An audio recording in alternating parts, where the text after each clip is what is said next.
Assalamualaikum warahmatullahi wabarakatuh. Halo Tretan UTM, marhaban ya Ramadan. Kembali lagi dalam program Kultum UTM TV. Wah, tak terasa kita sudah berada di pertengahan menuju akhir Ramadan. Bicara mengenai bulan Ramadan, pasti sudah tidak asing lagi dengan malam Lailatul Qadar. Nah, kali ini kita akan mengupas mengenai malam Lailatul Qadar yang akan ditemani oleh Bapak Hipni. Assalamualaikum Bapak Hipni, apa kabar? Baik, alhamdulillah. Mungkin bisa disapa dulu nih Pak, teman-teman Tretan UTM. Assalamualaikum warahmatullahi wabarakatuh. Tretan UTM, apa kabar hari ini? Alhamdulillah, semoga puasanya lancar semuanya di hari yang penuh berkah ini. Oke. Nah, tema yang kita angkat kali ini mengenai malam Lailatul Qadar nih Pak. Sebenarnya apa sih sejarah malam Lailatul Qadar itu? Dan apa saja keutamaan yang terdapat di dalamnya? Bisa minta tolong dijelaskan ke teman-teman nih Pak. Oke. Ya, Tretan UTM yang berbahagia, Lailatul Qadar adalah bentuk wujud kasih sayang Tuhan kepada kita. Sejarahnya sebenarnya ada di dalam sebuah hadis, namun hadisnya ini masih diperdebatkan tentang kesahihannya. Suatu saat Rasulullah itu duduk-duduk bersama sahabat, berbincang tentang kisah ulama atau umat terdahulu. Ada seorang yang sangat kuat, itu biasanya kita terkenal dengan Samson itu ya, film Samson, kuat, otot kawat, tulang besi, itu Samson. Memang ada kisah itu, dikisahkan bahwa Rasulullah menceritakan tentang seorang pribadi di Bani Israel. Dia itu hidupnya selama 1000 tahun berjuang dalam menegakkan agama Allah. Karena berjuang 1000 tahun kan, umurnya umat Rasulullah kan tidak sampai 1000 tahun, 65 tahun untung kan. Maka karena berpikir ke sana, orang yang ada di sekeliling Rasulullah itu merasa iri. Wahai Rasulullah, itu umat terdahulu itu enak, 1000 tahun dalam berjuang di jalan Allah. Bagaimana kita dapat menyamai pahala yang dia dapat? Kemudian turunlah ayat ini. Inna anzalnahu fi Lailatul Qadr wa ma adraka ma Lailatul Qadr. Lailatul Qadri khairun min alfi syahr tanazzalul malaikatu war-ruhu fiha biizni rabbihim min kulli amr salamun hiya hatta matla'il fajr. Yang menjadi stressing di sini adalah khairun min alfi syahr, bahwa malam Lailatul Qadar itu lebih baik dari 1000 bulan. Artinya apa? Bahwa malam Lailatul Qadar yang lebih baik dari 1000 bulan ini, kalau dikalkulasikan sekitar 80 tahun lebih 4 bulan sekian. Artinya apa? Kalau umat Muhammad, kita semua ini ya, Tretan UTM ini semua, kok berada di malam itu dalam kondisi sedang beribadah, tidak sedang ngopi, tidak sedang nonton main Mobile Legend, nah itu kan sedang beribadah kepada Allah, maka pahala ibadah itu setara dengan 1000 bulan. Artinya apa? Allah memberi karunia kepada kita, walaupun umur kita pendek,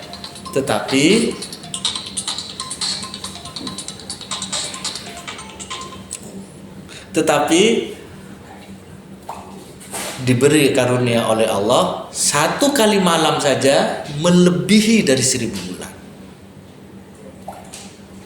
Oleh sebab itu kita layaknya berbahagia, karena di bulan puasa ini kita diberi oleh Allah malam Lailatul Qadar. Bagaimana kiat untuk mendapatkan malam Lailatul Qadar? Karena malam Lailatul Qadar ini merupakan rahasia Allah. Allah tidak pernah memberikan kepada Nabi, wahai Nabi, malam Lailatul Qadar itu turun pada 27 Ramadan. Tidak pernah. Bagaimana kiatnya? Kiatnya adalah kita harus setiap malam bulan Ramadan ini setidaknya melakukan ibadah. Minimal, kalau ulama wasiatnya Habib Zain, wasiatnya, barang siapa yang sholat isya berjamaah, melakukan sholat tarawih berjamaah, kemudian sholat subuh berjamaah, maka dia sudah dipastikan mendapatkan malam Lailatul Qadar. Artinya apa?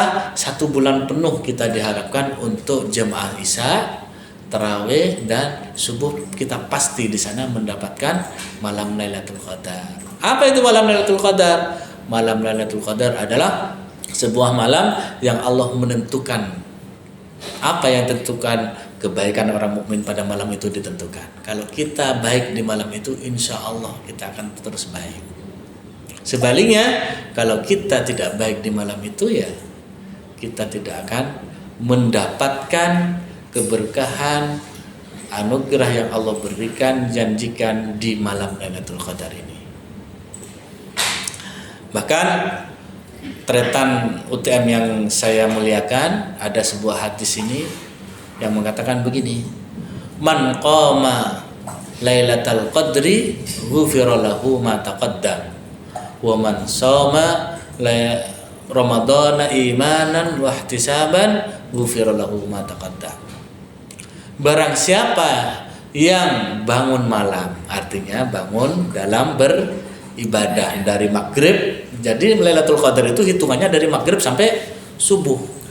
Barang siapa yang bangun pada malam Lailatul Qadar, artinya bangun beribadah kepada Allah, membaca Quran, wiritan, pujian, sholat pada malam Lailatul Qadar, imanan wahtisaban, dengan penuh keimanan, dengan penuh pengharapan kepada Allah akan karunia dan pahala dari Allah, ghufira lahu ma taqaddam, dosa-dosa kita yang lalu diampuni. Misalnya ada teman yang pernah nggak sholat misalnya, maka ketika kita mendapatkan Lailatul Qadar akan diampuni oleh Allah. Berarti ini bukan hanya mendapatkan pahala berlimpah, tapi juga dosanya diampuni. Dosanya diampuni. Dosa apa yang diampuni? Semua dosa kepada Allah diampuni oleh Allah ketika kita mendapatkan malam Lailatul Qadar. Kayak terlahir suci berarti, Pak? Berakhir kayak terlahir suci. Iya. Iya. Berarti beruntung banget nih teman-teman yang bisa mendapatkan malam Lailatul Qadar. Tapi satu lagi, ada dosa yang tidak diampuni oleh Allah. Apa itu, Pak, kira-kira? Nah, ini dosa yang tidak diampuni oleh Allah walaupun dapat malah keutamaan Lailatul Qadar adalah dosa yang berkaitan dengan hak adami. Misalnya Mbak Margaret Lauren, Pak. Mbak Lauren pernah nyakiti orang. Walaupun Mbak Lauren seluruh malam bulan Ramadan itu jemaah dan dapatkan malam Lailatul Qadar, ketika belum minta maaf kepada orang tersebut, tidak diampuni oleh Allah. Pernah nyolong sepeda motor atau pinjam sepeda motor tanpa izin misalnya, itu tidak diampuni walaupun kita mendapatkan anugerah malam Lailatul Qadar. Kenapa? Karena dosa kita bukan berkaitan dengan Allah, berkaitan dengan Adam, dengan anak cucu Adam. Maka minta ampun kepada Allah plus minta ampun kepada orang yang kita buat dosa. Nah, kalau misal nih, Pak, misal ada seseorang yang menyakiti orang lain, kemudian dia udah minta maaf nih, Pak, tapi ternyata yang disakiti ini tidak mau memaafkan. Nah, itu gimana, Pak, hukumnya kalau di malam Lailatul Qadar? kita berbaik sangka saja bahwa Allah Maha Pengampun. Insya Allah ketika kita sudah minta maaf, maka insya Allah Allah yang memberi maaf. Kecuali misalnya menyakiti dalam mengambil sesuatu, maka sebelum kita mengganti maka tidak akan diampuni. Tapi kalau cuman misalnya pernah nyakiti, pernah rasani terus memberi pengakuan, Pak saya pernah ngerasani Bapak misalnya, maka insya Allah ketika kita sudah minta maaf, orang tidak memaafkan, insya Allah kita tetap mendapatkan malam Lailatul Qadar dan diampuni dosa kita. Kecuali kita mengambil hak. Kalau mengambil hak berbeda.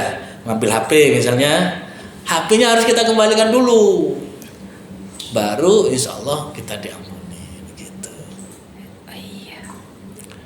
Jadi intinya bahwa dalam puasa ini kita harus menjaga hubungan baik kepada Allah, lebih-lebih hubungan baik dengan sesama. Kenapa hubungan baik dengan sesama ini menjadi penting?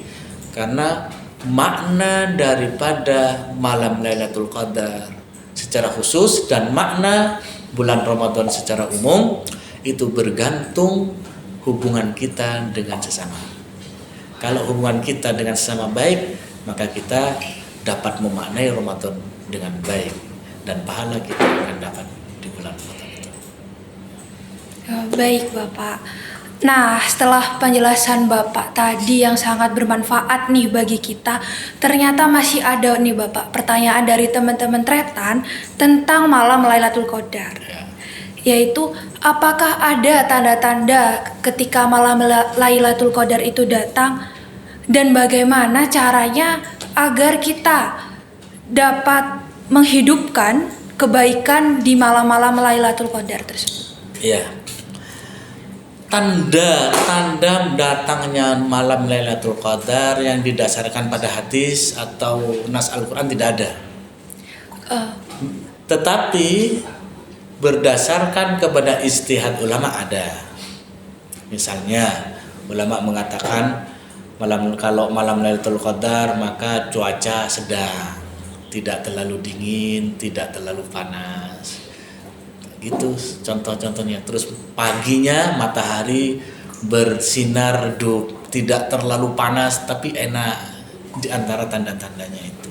Tapi itu tidak didasarkan pada sebuah riwayat hadis, tapi merupakan ijtihad ulama dalam mensikapi malam Lailatul Qadar. Bagaimana kita menghidupkan malam Lailatul Qadar? Seperti wasiat Habib Zain tadi yang saya jelaskan, pokoknya kita setiap malam bulan Ramadan kita sholat tarawih jamaah, sholat isya berjamaah, dan sholat subuh berjamaah.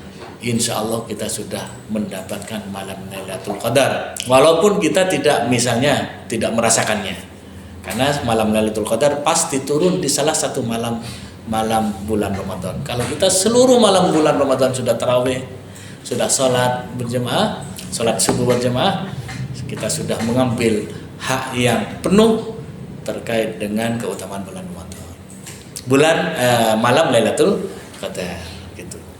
Nah, ada satu pertanyaan lagi nih Pak dari teman-teman. Apakah ada amalan-amalan khusus yang bisa dilaksanakan ketika malam Lailatul Qadar? Nah, tapi untuk mengetahui jawabannya akan kita lanjut di part 2. Dan buat teman-teman Tretan yang penasaran dengan jawaban apa nih amalan khusus yang ada di malam Lailatul Qadar, tetap nantikan dan saksikan di part 2 yang akan tayang di official UTF TV.